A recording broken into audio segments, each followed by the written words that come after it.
Hey cats, it's your midsole man, EDDBUD here. Today I've got for you a long-term review on the NIKE Pegasus 40. Too many viewers have requested this type of review to let you all down. Looks like this is the last of the Nike React midsole Pegasus shoes we're going to get. That midsole tech's been around for a good few years now. Is it still worth picking up Nike's daily do-it-all model? Let's take a deeper dive on this one.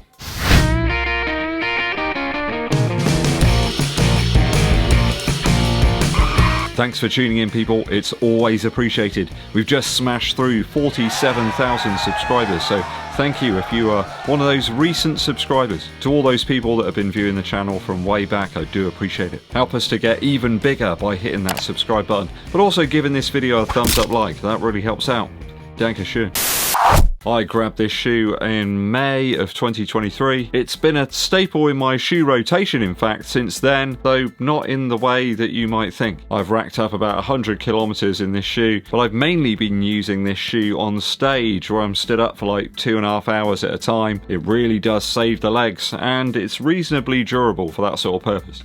I've been enjoying this one from many perspectives really, and it's a reasonably usable model and it's readily available too. I've got about 332 grams in my UK size 11, US size 12, that's about 11.7 ounces. 36mm of heel stack and about 26mm in the forefoot. I have noticed over time it has started to compress a little bit. It's a little bit less stack than there was out the box. Kicking off my long-term review with the upper first. I've certainly found the shoe to be nice and comfy overall in terms of the upper, though perhaps too much in some ways. There's a lot of padding there. It's one of the warmer shoes from an upper perspective. The tongue itself is actually rather thick all the way through, but it does a reasonable job of protecting the top of the foot from those laces. I've found it fits nicely as a sort of looser casual option, though you can cinch the sides of the upper in with those laces to get a really nice lockdown on foot for running. I also love the profile, which is very low around the ankle here. That's one of those staple Pegasus design nods, and I'm glad that they've kept it there. I also absolutely love the colorway of this version. Allwood brown midsole colour and the white mesh too, with little hints of orange here and there. It's a superb colourway in a sea of dodgy Nike colourways right now. Laces pretty good in terms of length. I haven't found them too short, too long. I mainly use a runner's knot and it's just fine for that. I think it's the sort of shoe that looks a bit better when you've beaten it up a little bit like a Jordan 1 or something. Whereas Jordan 11s or something just look terrible once you've beaten them. Been using this one on stage for about 9 months or so, and it's ideal for gigs where I need something that's just not going to stand out all that much. I found that the upper doesn't give all that much over time. Certain mesh uppers just tend to give and stretch out a little bit, but this one doesn't. And I have to say, I do like the introduction of those sort of lace loops that we've got here. It does create a really nice fit and wrap around the foot. Though I'd suggest there are more crafted and sort of subtle uppers these days, and certainly lighter options out there in 2024. The Puma Velocity Nitro 3, for example, does make this shoe design just feel a little bit tired. When you compare it up against this one, there's just a little bit more here that just feels tuned, I suppose, for running purposes. And certainly the Puma's a little bit more breathable, nowhere near as warm on foot. I think if you're in a warmer climate, then definitely there are better options than the Pegasus 40. So upper-wise, perfectly serviceable here from the Nike Daily option.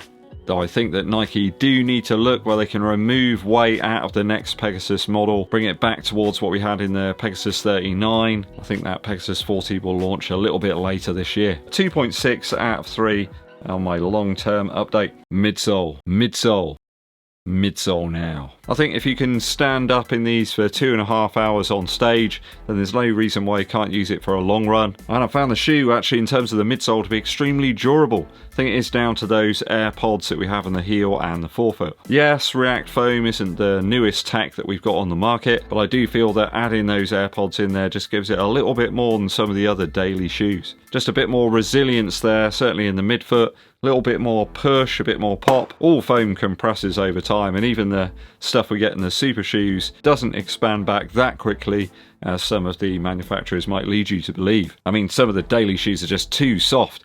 That Adidas Supernova Rise, well, it's just like quicksand. I think if Nike can find a slightly softer and more exciting foam that they can incorporate into future versions of the Pegasus, I still feel it's worth a look. I have to be honest, as a reasonably light runner, I don't really feel that air unit does an awful lot for me back here in the heel. I think perhaps if you're a heavier built runner, you may be feeling some sort of benefit from it, and that air unit back there certainly feels a bit firmer than the one we've got on the forefoot. I think if you haven't tried this type of model before, don't expect anything groundbreakingly springy. It is comfortable though and resilient over a number of miles. React foam does soften up over time, so don't judge the book by the cover. You need to read a few chapters first to get a true picture. It's no Zoom X or Nitro foam, but it works pretty well for practically anything you can throw at it. You will get some creasing of that React midsole material. It is just par for the course. It's the last React Pegasus shoe we're going to see. I think the next one's got React X, which sadly doesn't look like it's going to be any lighter from the initial views. It's a reasonable enough daily shoe underfoot though. I'm going to give it a 2.6 out of 3 for the midsole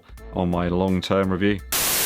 Outsole now. The gigging and running have leveled off some of the lugs we've got here in the outsole on the Pegasus 40. All the little dots that you get in the forefoot area of the shoe have completely worn away. I would suggest it doesn't really affect the grip all that much, though the lugs here aren't that deep in fairness, and Nike outsole rubber doesn't seem to be the best in terms of longevity. Probably so you buy another one reasonably soon. The stretched lugs in the heel of the shoe are reasonable enough though for road use, though I'd suggest do grab the Pegasus 4 Trail if you want something you can take on almost anything. I wouldn't suggest a very sort of sloppy, muddy trail is the forte of the Pegasus 40 in any way. I do like the way that they've segmented the outsole lugs. There's a segment here which is just below where the forefoot air unit is, and it allows some decent flexibility there. The patterned areas on the lugs back here in the heel have remained intact. I'm pretty surprised about that, to be honest. Most of the time that wears away pretty swiftly. I do have a bit of lateral heel side wear, which is very typical for a daily shoe for me. If I'm running at sort of slower paces or daily paces,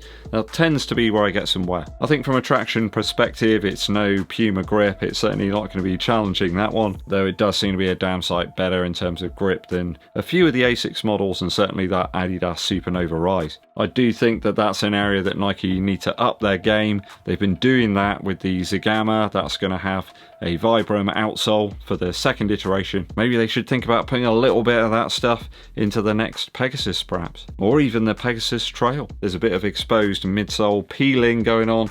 I think it's in the other shoe. Doesn't seem to be affecting the midsole in any way. Maybe they apply some sort of coating or something to improve durability. Who knows? Outsole wise, reasonable enough. A 2.6 out of 3 on my long-term review. Value now. I do think the Vomero 17's challenging the Pegasus this time around. You've got a little bit more tech built in there. There's some Zoom X. It's just a slightly more usable, versatile shoe. Better grip as well in terms of the outsole, and there's no real weight penalty either. That's what I don't quite understand about this Pegasus 40. The weight is up there, and there's some max cushion shoes that aren't an awful lot heavier than this. I think if you can pick it up on a discount, sort of under 80 quid, it's probably a reasonably good casual to sort of easy running shoe, though I think the model's crying out for some innovation a little bit here. Comparing the Pegasus 40 up against the Velocity Nitro 3, well, it's night and day really. This one's way lighter, more cushion and better grip. I think it's coming in at around about the same price or even cheaper as well, so you know what to do. The extra stack in fact here just makes this a more versatile model than the Pegasus. I'll give it a 2.6 out of 3 for value in terms of what I paid for it. It's given me,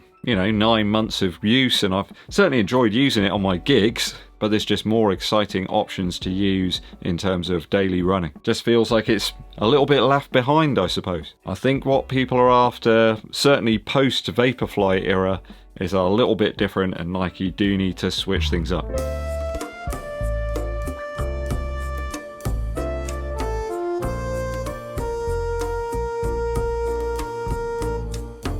Have you been utilising the Pegasus 40 in your training? Perhaps you've even been racing in it. I see loads of people using this shoe for that purpose. Let me know your thoughts and opinions on this one down in the comments.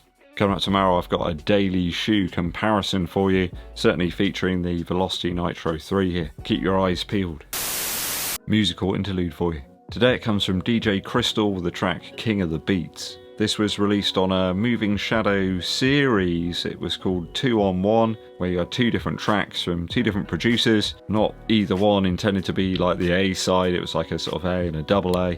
I think this was issue 2 of the 2 in 1 series. The DJ Crystal track is absolutely fantastic.